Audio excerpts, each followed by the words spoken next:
every sector of the American economy. We've now reached the point where the FBI is opening a new China-related counterintelligence case about every 10 hours. China is engaged in a whole-of-state effort to become the world's only superpower by any means necessary. Wray said half of all counterintelligence investigations now involve China, and China has stolen the personal data of most American adults. This as China seems to be trying to dominate an economically weak post-COVID-19 world through increasingly aggressive behavior. 20 Indian soldiers were killed last month in a surprise cross-border attack by the Chinese army. China is harassing its neighbors in the South China Sea, brazenly crushing democracy in Hong Kong and again threatening war with the United States. Asia has what some are calling a new bully, and China's expansionist ambitions are bringing it into conflict with many of its neighbors. China has ongoing border disputes with at least 8 nations,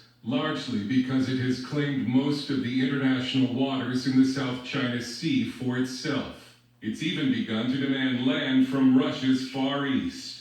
No country on China's periphery right now is safe from Chinese aggression. All those countries want a close relationship with the United States. We ought to have one. China has now taken off the mask.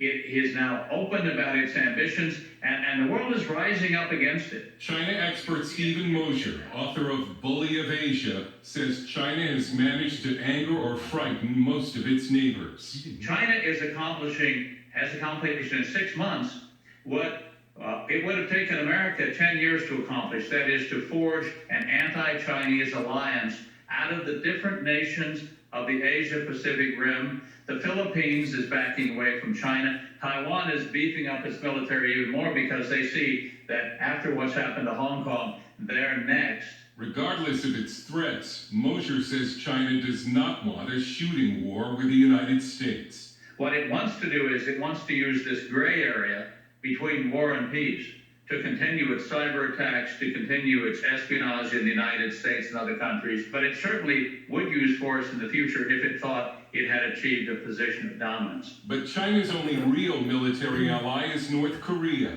and China's increasingly bad behavior on the world stage is isolating it even more. Dale Hurd, CBN News. Thanks, Dale. China used to be called the Middle Kingdom. They did not want to be aggressive in any other direction. They had enough land and that was it.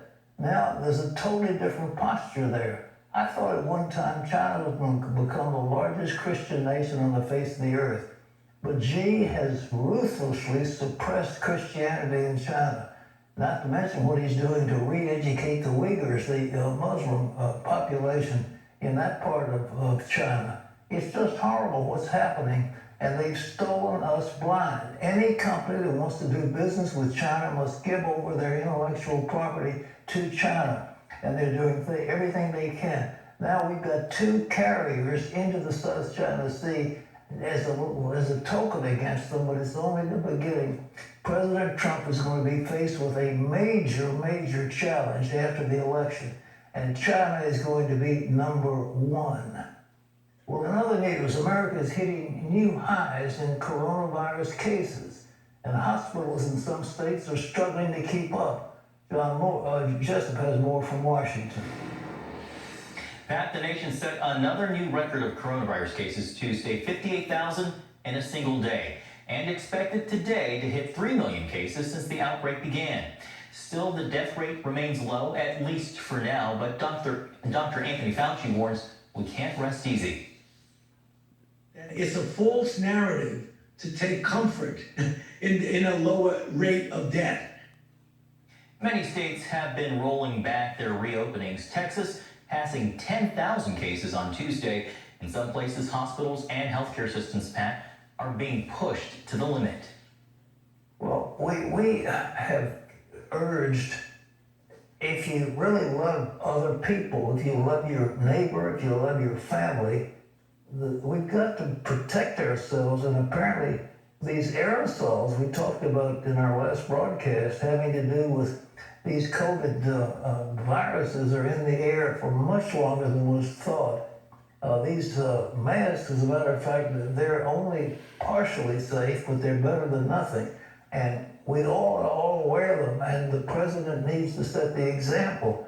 We need to wear the mask, and we need to do social distancing. But whatever it is, this spike in these cases is not very optimistic. Well, John? Well, Pat, despite the surge in new cases, the White House is pushing schools to reopen in the fall. At a roundtable with health and education officials, President Trump put the pressure on state and local officials to get students back in the classroom. Caitlin Burke has the story.